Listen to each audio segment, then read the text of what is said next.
Can you hear me? Those on Zoom? Yeah, Yes, yeah. yes. Okay, thank you.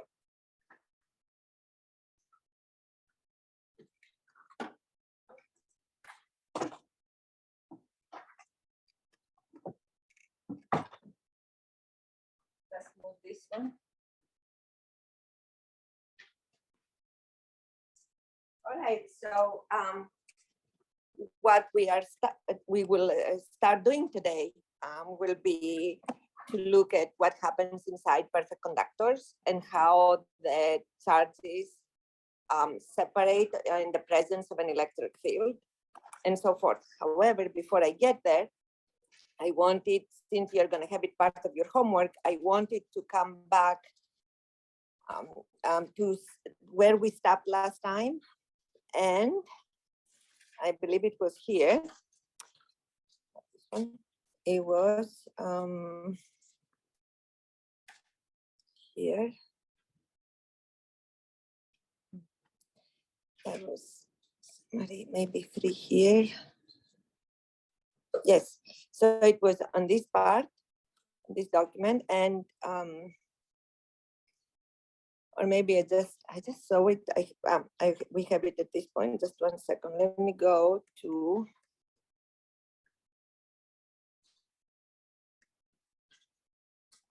All right. So if you go to here, the lecture on we had. This is the best place to find it. If you go to the lecture we had on Wednesday, I have here the notes on how to calculate the electric field on any point on the z-axis for a circular loop. All right, so it's here. And then we discussed on how before you go to equations, you start thinking about, which you always have to do when you try to solve a problem. Do not just rush into writing the equations down, just think of what you expect to find. Think of how the field, if somebody had told you just the basics, how would the field look like? You have to have that in mind before you try to find exactly what is happening, all right? So always try to think that. And then if you have difficulties in figuring this out, please join me in the office hours because I would like to help you there or here. You may have a question because that is fundamental. Now, if you go to the one from here, from Monday's lecture, we talked towards the end of the lecture, we talked about how to implement these formulas for a finite length charge, line charge, and then incorporate this in the case of the square. You also have that, the square and the circle is what you have as part of your homework. So in this one, we did not do the explicit solution, but we said on how we were gonna solve it. Consider that as made out of 4 sections, 4 sides, each one of them being a line charge of specific length, equal. In all cases, the length is the same for a square. Okay, so that is one. Number 2, then we said, think about how the field is gonna look like in that direction. It's gonna have all 3 components. You know, it's gonna have fewer than that. Usually I get suspicious about having fewer than 3 when I see symmetries in the source. When your source is like symmetric, like a circle, like a square, even a parallelogram, all right? If there are some kinds of symmetries, then get a little bit suspicious about the fact that those symmetries may cancel out some of the components. Think that way, and then try to see whether you will find out which components are canceled out. So in that particular case, it's totally symmetric, all right? And so I'm thinking, if I am in the middle, what is going to happen to the field from the 2 sides? And then instead of considering, I mean, you may, since now we have the formulas for each one of the sides, you may say, what's going to happen if I am an observer along the z-axis. I have one side here of a charge, positive q, the other side here of the same positive q charge, and I'm in the middle.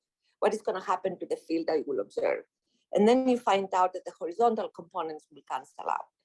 So the two sides will cancel the horizontal components. The other two sides will cancel also horizontal components. So practically, you're only left with a perpendicular. And then you use the formulas and then you sum them up, all right? That's the bottom line. This is the approach. So read those two places, go to these two places and review them before you solve your homework. Okay, now we move now on. And what we wanna do is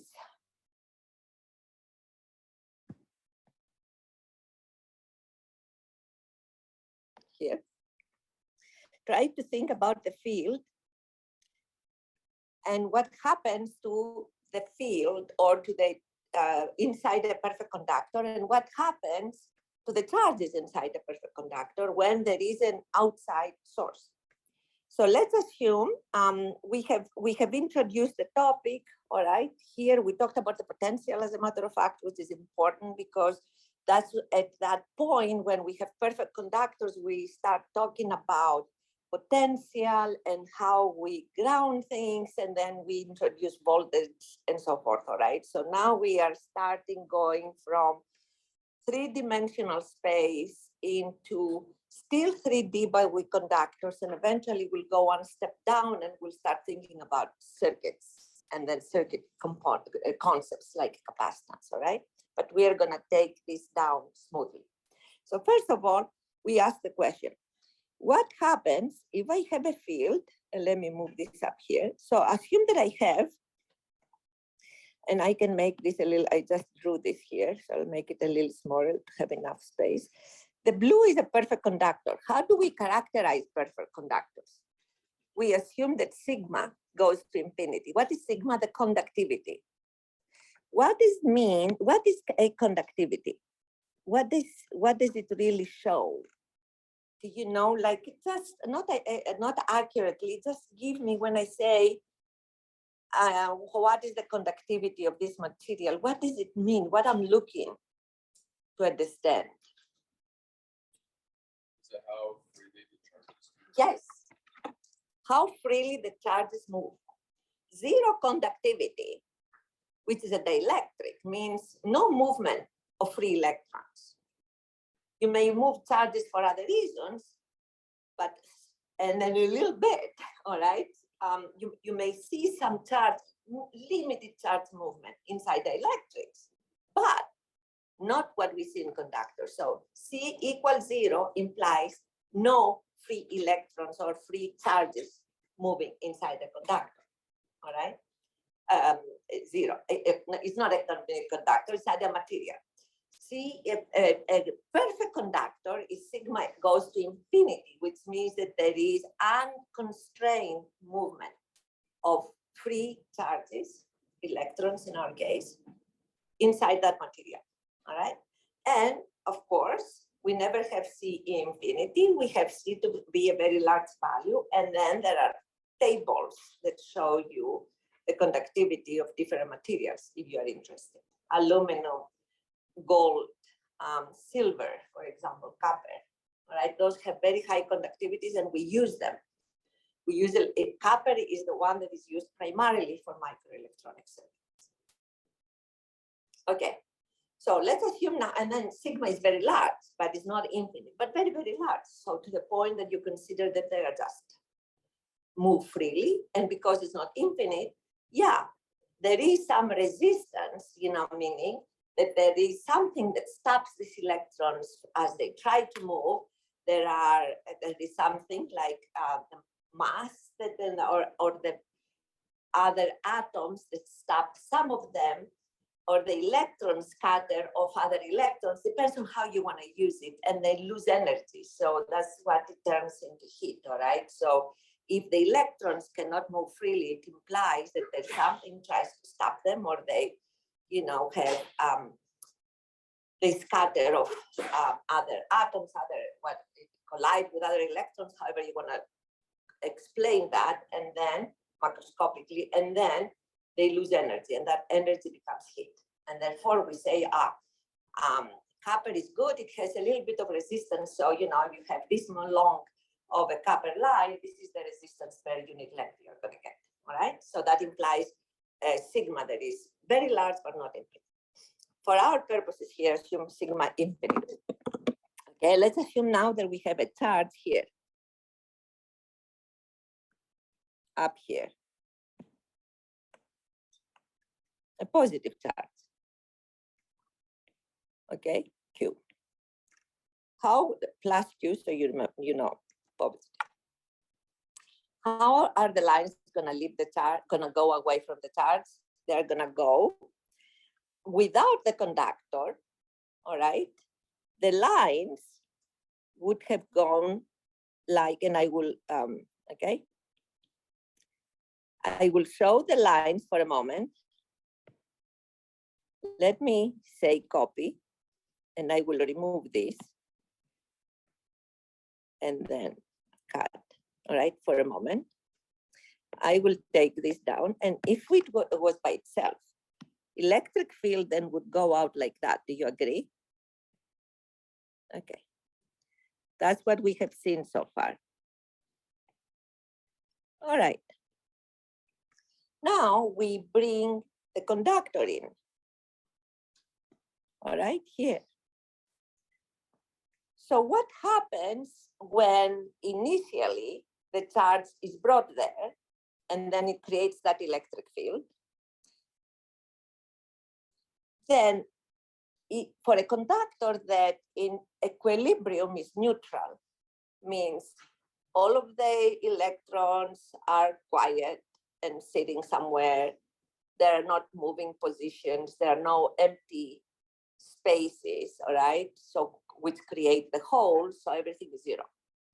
Even if you have a little bit of movement, it's zero. It's gonna be like random, zero practically for the whole conductor. But the moment there is an electric field, the electrons see the electric field. What happens if you bring a positive charge very close to negative charges? They're gonna feel the force to attract them to the positive charge, all right? So there are attractive forces between a positive charge and a negative. If the positive charge cannot move, like Q, because we placed it there, probably, you know, we kept it in that position, but the electrons can move, what is gonna happen? The electrons will always try to go to a place as close as possible to the charge, because that's the only thing that where they can stop, all right? They cannot go any further because the conductor stops them. They cannot jump off the conductor. They will be inside the conductor, but at the closest position, because that's what the force is making them do. And therefore, under these red lines, so the electrons will come all where? In what positions? Let me use, well, let me use a different color, like a little stronger. The electrons will come where? The closest position for an electron will be here. Do you agree? That's the closest.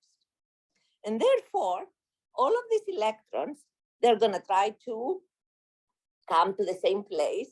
They're not gonna all be on top of each other, obviously, all right? There's gonna be some crowding, but you know, if you have a big crowd of these, they are gonna spread, because also they cannot come too close to each other because there are two negative charges. And what happens when you have two negative charges very close to each other? There is a repelling force. So between the attractive force between each electron and the Q, and the repelling force in between the electrons, which is a lot smaller, obviously you're gonna see some crowding of electrons here, but it's not gonna be at one point. They are gonna crowd underneath, as you can see here, underneath the positive charge, most of them, and then a few of them will be out there. They were not the first ones to run underneath, all right? So you're gonna see most of the crowding here. Now, if the electrons move there, what is gonna happen to the positive spaces that they live. They, number one, they're gonna start immediately leaving empty positions here. All right. Okay. But if they leave these empty positions, there will be other electrons that will come and fill them. So they will be, all of the electrons that will come from all of this infinite thick conductor, they will all come up there to fill the positive holes, all right? Because these are the only ones that move. So eventually, all of these positive holes will be canceled out. So each one of them, I don't know how many times I can go back, they will be canceled out by an electron. There. Which means as electrons come up and fill all the holes that have been created, then there are going to be more holes that go further out. So practically, all of that, you can think that all of the positive holes will go down to infinity, however thick the conductor is, all right? If it's like ground, so assume this is ground is infinite large, then the positive holes practically disappear in the depth, all right? In the deep depths of the conductor, if you like. So all of the positive holes here, they go down to infinity. Don't see them anymore. Okay. What happens if all of the electrons move up and all of the holes move down? What happens in between? Nothing. There is no charge. There is nothing available in between. What if there is nothing electrical available in between? Well, let's see what there is not going to even be a field. Why is that? Because now that the electrons are up and next to the charge, all of these lines, the red lines, will disappear. They will go up, not like this, but they will terminate on these positive or negative charges.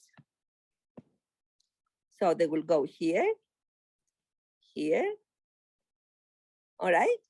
Because these charges are in the vicinity, and then your field is going to look like that. They have to terminate from Q to all of these electrons. And then stop there, all right? So then what happens? If you go inside the conductor, you see no electric activity, no charges, nothing. So practically, and the positive holes have gone away. So practically all of the electric field inside the conductor is zero, perfect conductor. The electric field, electrostatic field inside the perfect conductor is zero, always. All right, now, let's see if now we have a conducting slab, perfectly conducting. So it's not infinite, but it's finite. And we take this one.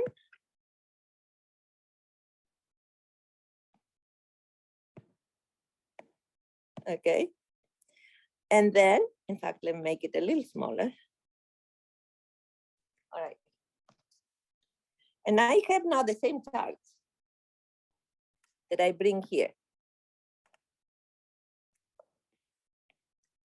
Without the slab, so take this away. The lines we have seen will go like this.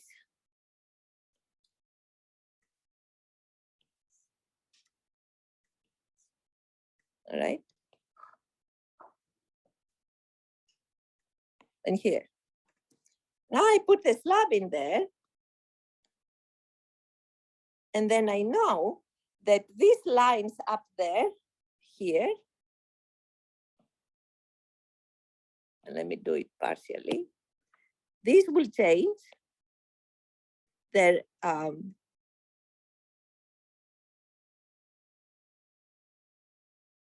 all right? Because all of these, in fact, what I will do, yeah, let me take them all off, because the lines here, they will stop from being there. All of the charges, the electrons will be here. All right, underneath, as close as possible to the charge, and a little more further out. And then the lines from the charge, as we saw before, they will still go like this. Nothing is gonna change here. All right, so that part remains the same. What happens now to the positive charges that we had inside the conductor? So you remember that these charges were initially were left like holes when all of these electrons from all places moved up. Then what happened? Other electrons, they will move and close these positions, all right? So practically then, if all of these positions are neutralized from other electrons, what happened at the end? All of the positive charges show down here. And as a matter of fact, they will be exactly symmetrically located because of the same intercharge forces, these forces that they are pulling them apart because they have the same sign. So they are gonna look like this. Okay, what happens when you have charges like this? What are they gonna do? They're gonna radiate something because they're on the surface of the conductor. So if you have these positive charges on the surface of the conductor, what is gonna happen? Each one of them is gonna start sending an electrostatic field. So practically, they are going to radiate. And in fact, what is very interesting, is that the radiation from here is gonna go as if there was no field before. So like there was no slab before, so they will look like this.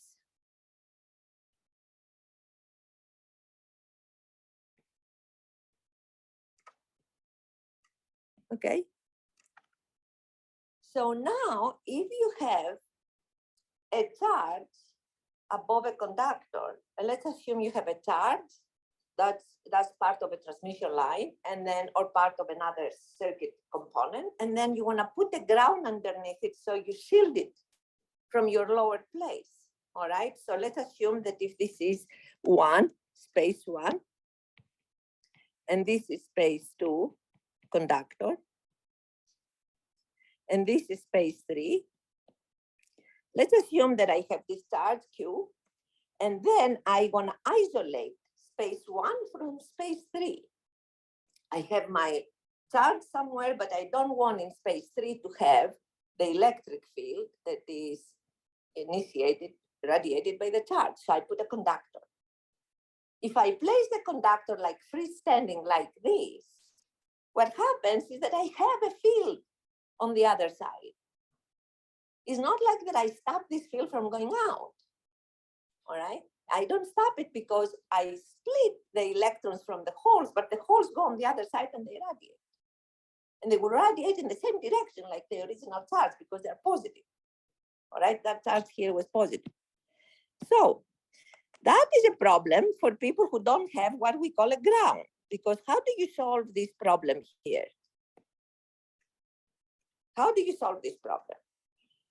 The easiest way to solve the problem is to take this conductor, the lower side of the conductor, and ground it. So for example, if I will do the following, and I will use a different color so you can appreciate that this is an intentionally placed ground. This ground goes to, we consider that to be perfect ground. It goes to the ground. It's an infinite source of negative charges. You remember we said it's like a sea, it's like an ocean of negative charges. They never end. As much charges as you have when you connect with that, they will never end. I mean, the negative charges you have underneath the supply. So when I put this, what happens? All of the electrons from here start moving because they see positive charges there, and they move and they cancel them out, and they move here and here and so forth. And then what happens after they do that? There is nothing to radiate at the low end. So practically, you eliminate this field, and practically you have now a conductor that is a perfect shield. Okay. Very important. In circuits, why is it most of the problems come from lack of good grounding? Why is that? Because either I will have radiation like this, and if you are an antenna, if your Q is an antenna and you put like a screen so it does not radiate on the other side, well, the other radiation is going to be equally good as it was without the screen. So you have to ground the screen if you want your antenna to be isolated from another space. Circuits, you always need grounding. Why? Because the ground also for us is zero potential. We also consider that this ground here is the point of zero potential. So the potential of the ground is zero. And therefore, as you will see next, we can define the value of the potential at any other point in our circuit as the voltage at that point. All right. So practically, when you say, I have a voltage at point, you have a source and say a battery. This is 2 volts, you say, gives 2 volts. What does this mean? That one node of the battery is a 2 volts above the ground. All right. And you will have to ground somewhere your circuit to be able to make it operate. Because otherwise, if you don't ground it, what happens in the above or in before? If you have no ground, then your conductor is going to be at some potential that cannot be controlled. The only way to control the potential of a conductor is to ground it. And then you know it's zero there. And then you start building your circuit around it. Okay, that's what the importance. But here you see why without the ground, it's useless, all right? So for shielding. Now, because of these, instead of planar that I showed you as an example, here it shows what happened. Assume in this particular case where you have a sphere, a metal sphere, it's a conductor, but in a metallic, spherical metallic form. Your field is somewhere very far away. So let's assume that I am a charge here and I radiate an electric field. And the student from this other classroom, all right, just on the other side, tries to see what kind of a field it is, all right? So it has a equipment and measures, has a small antenna, measures the voltage across the antenna, which is like, in fact, a measure of the electric field down there. Okay. Now, if you think the person is down there, I can see the instructor, and the instructor measures here, and in fact, the angle of view of this instructor is probably like 1 or 2 degrees here from my end. So if I radiate all around like a spherical, and this person sees only 1 or 2 degrees of what I said, he or she is gonna feel like that the field comes like one plane. So the lines are parallel. So when you see parallel lines here coming, all right? So that implies in this problem that somewhere at a distance which is very large, there is a positive charge Q. You see that? That's why the lines come in parallel. Some were very far away, there was a charge, it creates an electric field, and here around this sphere, because the sphere is small and very far away, what we see is like a field coming in a parallel lines. Okay, now this field is coming. Without the sphere, the field is going to continue to be like parallel in that space where I am. But with the sphere, because of the split of the electrons from the holes, as we explained, there is a disturbance in the field. And all the field lines around the sphere, they will terminate on the sphere at a perpendicular angle. All right, because all of the charges are on the surface of the sphere. Negative charges underneath, positive charges above. All right, so the lines will try to terminate on the charge and they will come down perpendicular to the surface of the sphere. And you see that there is a change of the lines in that. Now, this other thing says something also, which is very interesting. And I think I spoke about that some time ago. The charges will come to crowd at corners. Why is really the case? They corners, all right, tend to provide. I mean, if you have instead of a sphere, you have like something like this, as if like a sphere with a point like this, all right, somewhere. All of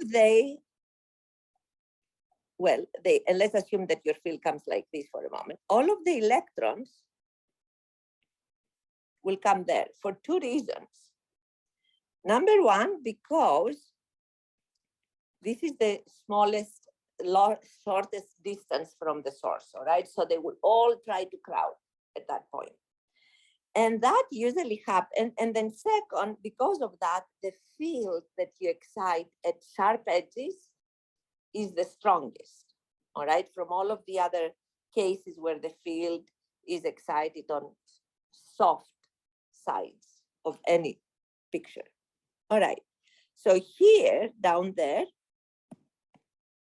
you can see that there are different shapes. Let's assume that these are 3D conductors. One is a cubic conductor, the others are kind of other weird shapes, and then you have a positive charge somewhere in between. You will see that the electrons, in every case, they will try to crowd and go as close as possible to the point, to the positive charge. And the holes then, they will go to the other side and they will try to do the same, to try to distribute themselves. In that case, what happens? So why are the holes distributed more over a bigger area and the electrons all crowd? Because the electrons have two forces that apply on them. The attractive force from the charge and the repulsive force in between them. So they will go as close to each other as they can, trying to find the shortest distance from the charge, but they will have to balance the repulsive force.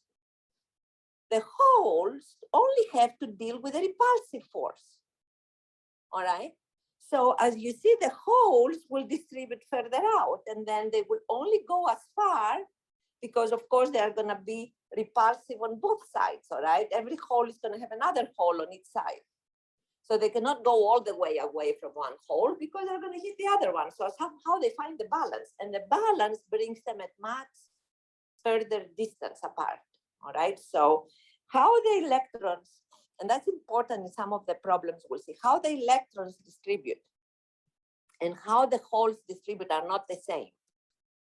Electrons have two forces from the charge, from the field, the charge that originated, that created the field, and from each other. Holes are easy to, for this particular case, for the positive charge. All right, the opposite would happen if the charge were Q were to be negative. that center charge. You will have all the holes have that problem of balancing two forces. The forces from the charge, the negative charge, and which is an attractive force, and the forces in between them, which are repulsive. So the holes will ground, and the electrons will, spread out. Okay. Now, why is that important to understand? Here's an example of what I just said before. A lot of times we have a charge or a charged surface inside a conducting volume. Most of the time, this is not so critical, for three-dimensional, but if that were to be the cross section of a cylindrical system, what that tells you is that I have a negatively charged line, all right, infinite. So practically, you could consider the following. You could consider that you have a negatively charged line here, all right? And around it, you have a conducting cylinder that is kind of thick, and it's like that.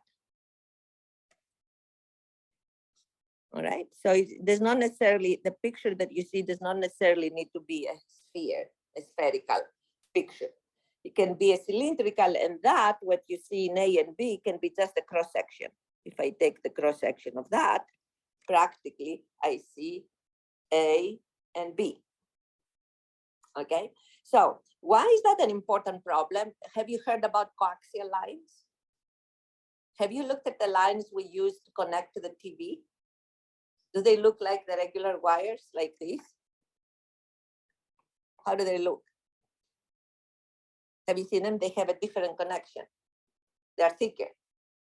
Why are they thicker? Because they have two conductors. It's not only that. That is not the. I don't care even if if you cut something like this, you will see that it's not one solid conductor, but it's like a braided conductor. All right. For many reasons, that's how they make them. However, this is very low frequency, comes out of the power line. How many hertz? Yes. We're not going to see any radiation 60 hertz. We need to have an antenna that is like from here to the end of time. I don't know, to the end of Earth or something. We don't feel that kind of problem with a charge like this. However, in high frequencies, like TV, which is in the megahertz, all right, like the TV channels and so forth, then your connections have to make sure that, because the higher frequency and the charges go back and forth, they don't radiate in a way that interfere with other electronics. So in that case, they have what we call the coaxial.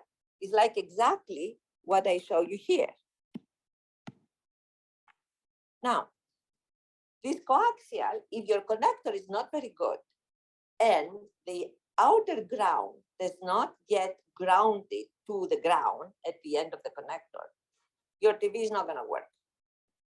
You're going to connect that and you're going to have such a noisy picture that you're going to call the technician to fix it. All right. So they have this outer ground to avoid radiation and interference to other devices from this, and also to lose, if you radiate, you lose a lot of power yourself. And it looks exactly like that. So where you're going to put your inside conductor and what is the impact of that placement is something that helps you here understand, and why you have to put the outside, all right? So here you have a cylinder or you have a sphere, and then inside it you have a charge, all right? You see, inside, if the charge is negative, all of the holes will try to crowd very close to the charge, but they're going to spread out also because of the repulsive forces among them. And then outside of it, the electrons, because it's a symmetric structure, they're going to place themselves in any way they want. All right, they only have one force to balance, and that's the repulsive force among them, which means that the electrons will distribute evenly. So they go out there, the electrons and the holes do not see each other. They have no idea what is happening in the inside. The electrons have no idea what happens in the inside. And the holes have no idea what happens in the outside. So if I do not ground the outside conductor here, if I don't ground this conductor, then what happens is you're going to see this field radiated outside. All right. And then you see it is just here, they have removed. They call this surface a Gaussian surface, is more for mathematical purposes. If you read anywhere, say on the Gaussian surface, that's what it means. That really they have taken this spherical or cylindrical surface and they see these lines, this field radiated outside uniformly. Now, what happens when you ground this? As we said before, in this particular case, all of the electrons outside, they will flow to zero potential. If an electron is at a higher energy level, higher potential, and then you give it a pathway to a lower energy, it's going to go to the lower energy. This is what happens with all systems in equilibrium. When we say that a system is in equilibrium, which is like the ground is in equilibrium, nothing happens in there. Every electron is at the lowest possible energy. I mean, there are macroscopically, there are a lot of things happening in there, but we say macroscopically, that's what equilibrium is. Every point is at the same voltage and the same potential is zero, practically. We use that as a reference point. So all of the electrons who are around the surface, they're going to start flowing to the ground. And therefore, what we are going to have is it's a perfect field, because all of the electrons are going to be, the positive holes will be inside, the electrons are gone, and there's no radiation to the outside. Okay, so that's how we shield specific structures. Okay. Here, that shows it's exactly the same thing. This is from a sphere, and that shows the same problem, but with a charge at the center.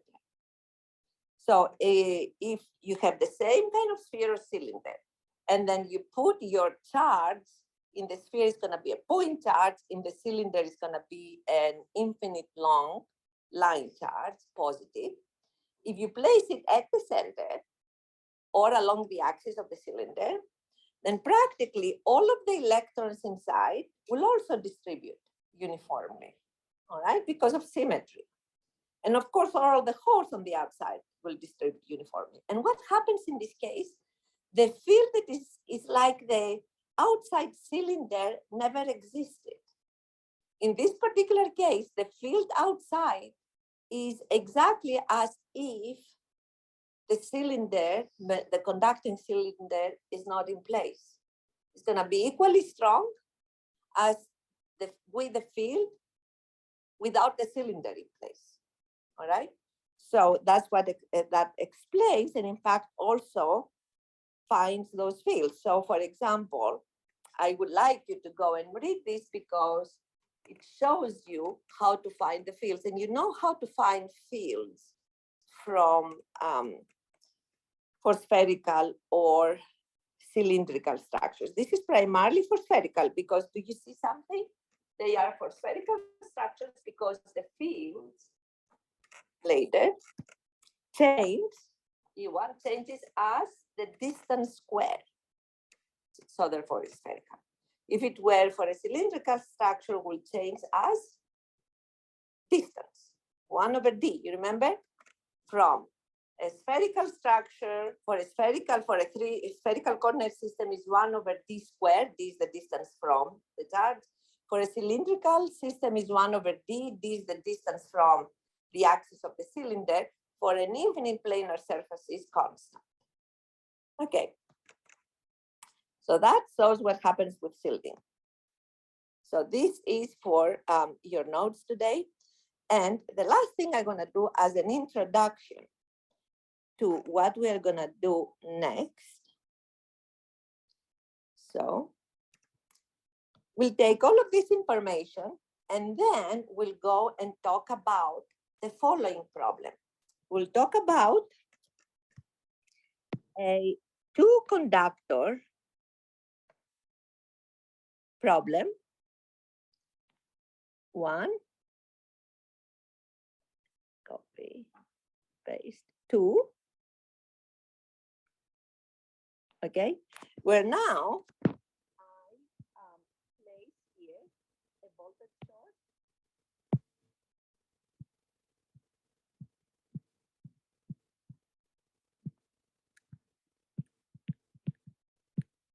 It goes like that. What does that remind you?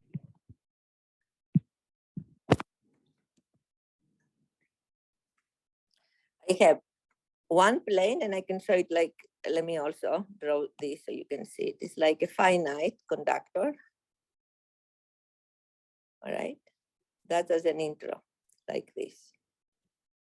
Let's think about, you remember what I told you, that we have to think physically what happens before we try to go into equations. Let's think what happens. I connect the one ground up there to the positive end. Oh, okay, that was not supposed to be there. The positive end of this battery. Then what happens? What happens in the positive end of this battery? I have what kind of charges? A lot of positive. What is going to happen? Those positive charges will distribute on the surface, obviously. All right, so they will come here, and they're not going to distribute on everywhere inside the conductor. They will distribute on the surface of the conductor. All right, so I will have positive charges here.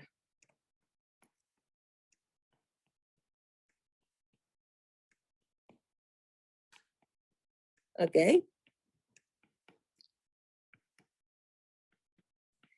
Then what? Because of these positive charges, what is going to happen inside the space between the two conducting plates? What is going to happen? What are these charges going to do? Radiate a field. How is this field going to be between the two? Because these are large parallel plates. How is the field going to be? Straight down. And how is it going to change? How is it going to change along? Is it going to change? What did we say about the field from an infinite planar? It changes, it's constant. It does not change as you move away from the planar charged surface. Do you remember that? So this field is going to be constant. E naught. Okay? Because the field is going to go like that, what is going to happen in the lower surface?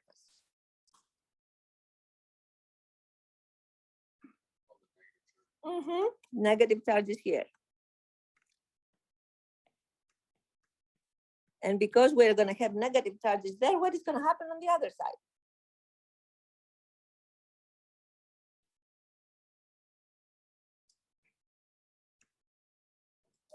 Yes, positive charges here. I have another question for you. Why do we only have that in the lower conductor? We don't have negative charges on the upper conductor on the other side.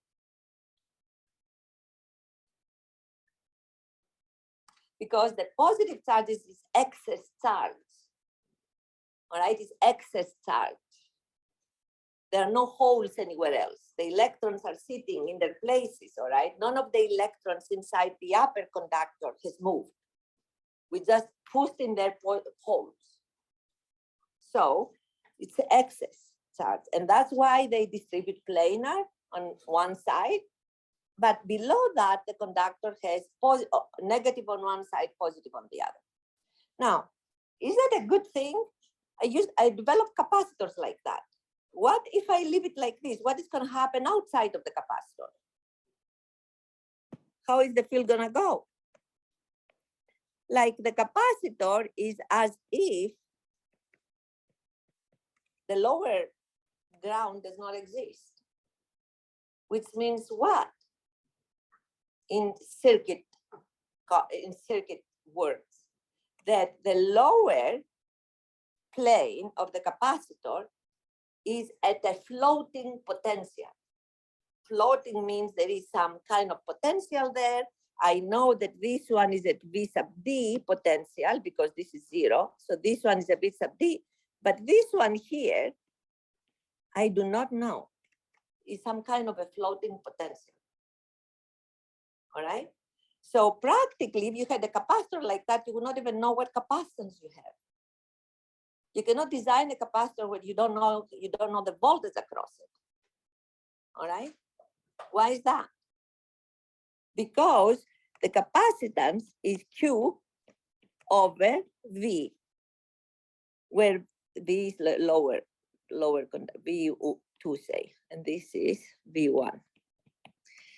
Where this is Q, the total Q here, total Q, divided by V1 minus V2, which is the voltage across the plates. So the capacitance is that. If V2 is floating and you don't know what it is, your capacitance is going to be different. It's not going to be capacitance you're designing it for. So what do you do in this case? You have to connect this one to the ground. When you connect this to the ground, what happens? These ones leave again. These ones, all of that, there will be all of the all of the negative electrons will come here, will go here, will go here. And then would cancel that. Which means what? Two things will happen. This all will go, and V2 becomes equal to V1. Excuse me, to 0. So V1 is D, V2 equals 0. And now you are going to have here, if I know the charge, I can put here VD. And now I will know how much my capacitance is. And if I design it ahead of time and I use the VD, I decide what it is, and I decide I will come back now and then use the geometry also to see the capacitance depends on that as well. But this is the important thing. If you do not have the second metal grounded, your capacitance is not the one you think you have designed it for. So next time we're going to talk about capacitors. All right, and you're going to see some interesting problems that we're going to do. Any questions? All right, I'm going to assign to you a quiz for Monday, and I will do it here. Let me see. Do it here to make sure that everybody sees that I have assigned it, because I had some issues from the other section. All right. This one is yours. Okay, we go to quizzes. We go to quiz this week, and it's the Faraday case. And it shows these cases, and you have to